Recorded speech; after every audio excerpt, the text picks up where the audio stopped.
25 billion trust line set up on XRPL. It's all got to do with their stable coin action. We've also got an expert out there telling us that XRP has to be higher than the price it is because there's not enough of it. Supply and demand, everyone. And we had yet another bank in the United States collapse.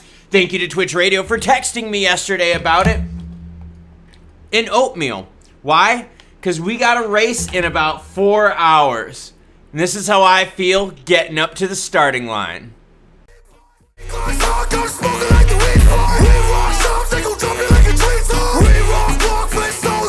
Little Xanakin skywalk for your marching band inner pants. Yes.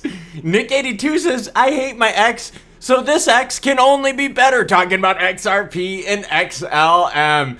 Hoover the Fud Killer 7698 says, good luck tomorrow. It's today, sir. I know you've responded yesterday. Says, thank you. I'm well rested after a 3-week push. Feeling strong, if that makes sense. Tons of pre-burn and stimulants. Goody, I'm ready to race. But before I race, what do I got to do? I got to bring the news to you. Bitcoin sitting at 29,277 ETH, 1875. XRP up in the green, 72 cents at 1.2% last 24 hours. While XLM sitting at 15.9, up 0.13. Another bank. Yep, everyone. Another U.S. bank collapses. Heartland Tri-State Bank closed by regulator.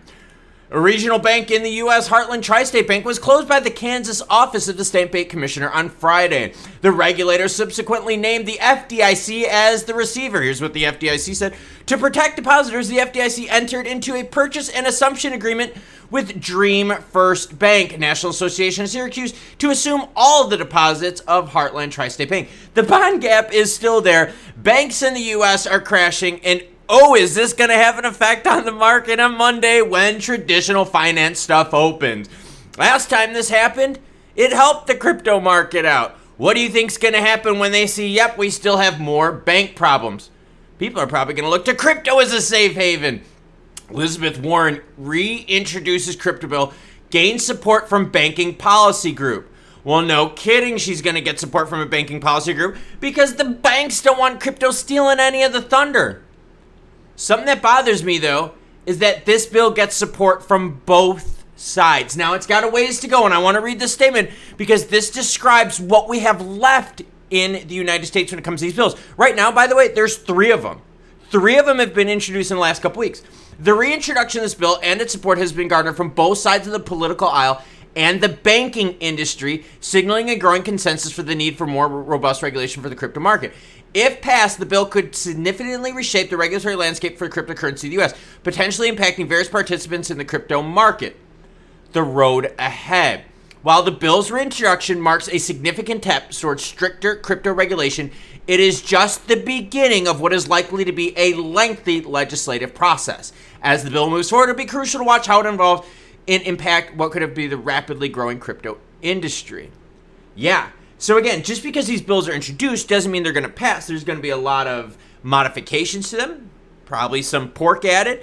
And if they want both sides of the aisle to really, really agree, because think, the Republicans are like, girlfriend, we got our own bill, so why would we want to go for this Democrat Senate one? Piece of shit. So they probably won't, which means this probably won't go anywhere.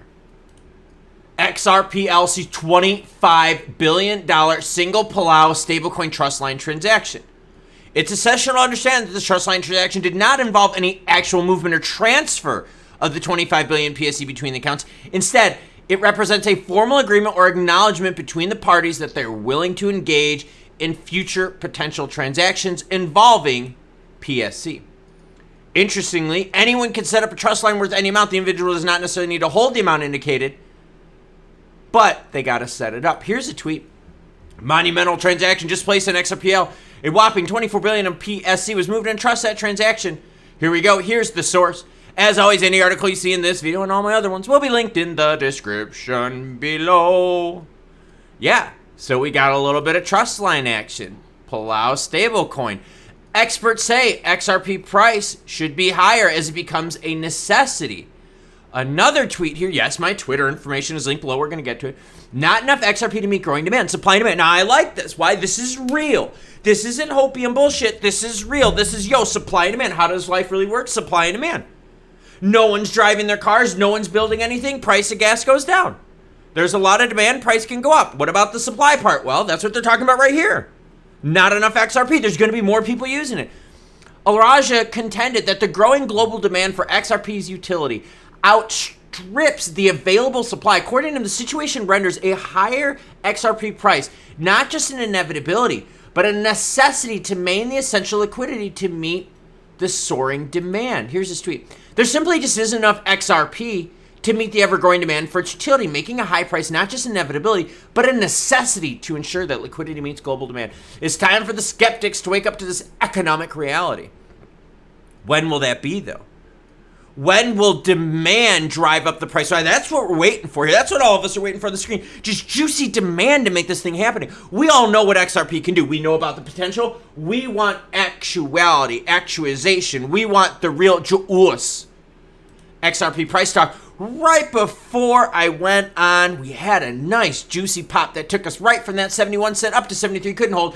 We are sitting, though, at 71.3. What I want to see, though, is what happens on Monday.